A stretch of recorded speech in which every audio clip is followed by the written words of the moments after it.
Bismillahirrahmanirrahim. Assalamualaikum warahmatullahi wabarakatuh. Perkenalkan, nama saya Andika Saputra, NIM 1809 10507 dari Universitas 19 November Kolaka, Fakultas Sains dan Teknologi.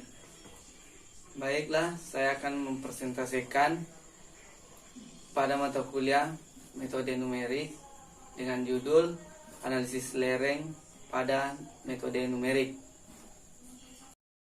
Analisis lereng dengan metode numerik. Pendahuluan, lereng merupakan suatu permukaan tanah atau batuan yang miring dan memiliki suatu sudut tertentu terhadap bidang horizontal. Kemantapan lereng merupakan suatu faktor yang sangat penting. Adapun prinsip yang digunakan yaitu 1. Tanah dan batuan dalam keadaan seimbang. 2. Distribusi tegangan tidak terganggu. 3. Penggilan, penimbunan, pengangkutan, erosi, dan lain-lain. 4. Tanah dan batuan mencari keseimbangan baru. Persoalan kestabilan lereng merupakan salah satu persoalan yang sering dihadapi pekerjaan konstruksi dalam pertambangan maupun rekayasa sipil. Pada saat ini terdapat sejumlah metode analisis dan program komputer yang digunakan dalam analisis kestabilan lereng, mulai dari yang sederhana seperti metode keseimbangan batas sampai dengan yang rumit seperti metode numerik. Adapun faktor yang mempengaruhi kestabilan lereng yaitu 1. Sifat fisik, 2. Kuat geser, 3. Struktur geologi, 4. Geometri lereng, 5. Kondisi air tanah, 6. Faktor-faktor luar seperti getaran akibat blasting, beban alat mekanis yang beroperasi. Adapun gambarnya yaitu sebagai berikut.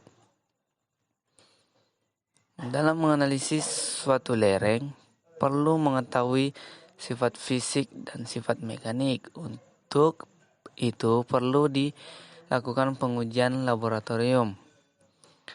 Data sifat fisik dan sifat mekanik akan sangat berpengaruh dalam stabilitas suatu lereng. Dapat dilihat pada gambar berikut. Pada gambar ini memperlihatkan suatu kriteria keruntuhan berdasarkan kriteria Morccoulomb. Di sini dapat kita gunakan beberapa metode, yaitu metode yang pertama, metode konvensional hanya cocok untuk digunakan menganalisis lereng yang relatif sederhana. Untuk lereng dengan mekanisme keruntuhan yang cukup kompleks. Lereng dengan material yang bersifat anisotropi, lereng yang mempunyai karakteristik tegangan-regangan yang non-linier. Metode konvensional tidak dapat memberikan hasil analisis yang memuaskan. Beberapa keuntungan lain dari penggunaan metode numerik dalam analisis kestabilan lereng antara lain yaitu 1. Dapat digunakan untuk menganalisis lereng dengan mekanisme longsoran yang kompleks.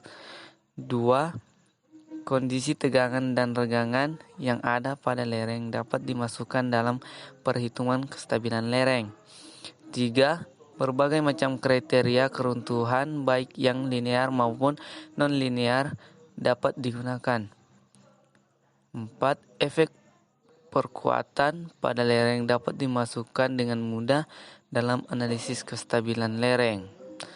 Secara garis besar, terdapat dua pendekatan yang digunakan untuk menyelesaikan persoalan geomekanika, yaitu pertama, batuan atau tanah dianggap sebagai satu massa yang kontinu atau menerus.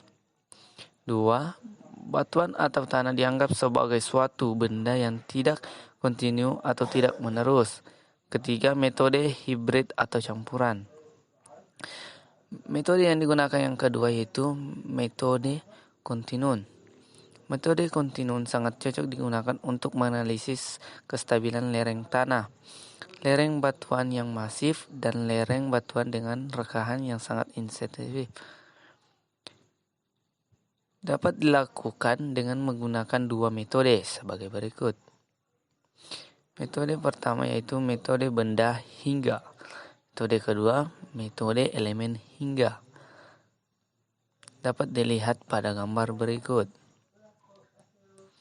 Metode yang digunakan yang ketiga itu metode Finite Difference Method atau disingkat FDM. Metode beda sampai hingga berdasarkan pembagian domain ke dalam sejumlah sekumpulan simpul yang saling berkaitan di mana sistem persamaan diferensial pengatur diterapkan. Sistem persamaan diferensial pengatur yaitu persamaan kondisi kesetimbangan, hubungan tegangan-regangan, dan hubungan regangan perpindahan. Adapun rumus yang digunakan yaitu C1 sama dengan C per SRF, di mana SRF sama dengan faktor reduksi kekuatan geser dan faktor keamanan besarnya sama dengan nilai SRF pada saat tepat terjadi keruntuhan. Dan gambarnya dapat dilihat sebagai berikut. Itulah tadi hasil presentase dari analisis lereng menggunakan metode numerik. Sekian, Assalamualaikum warahmatullahi wabarakatuh.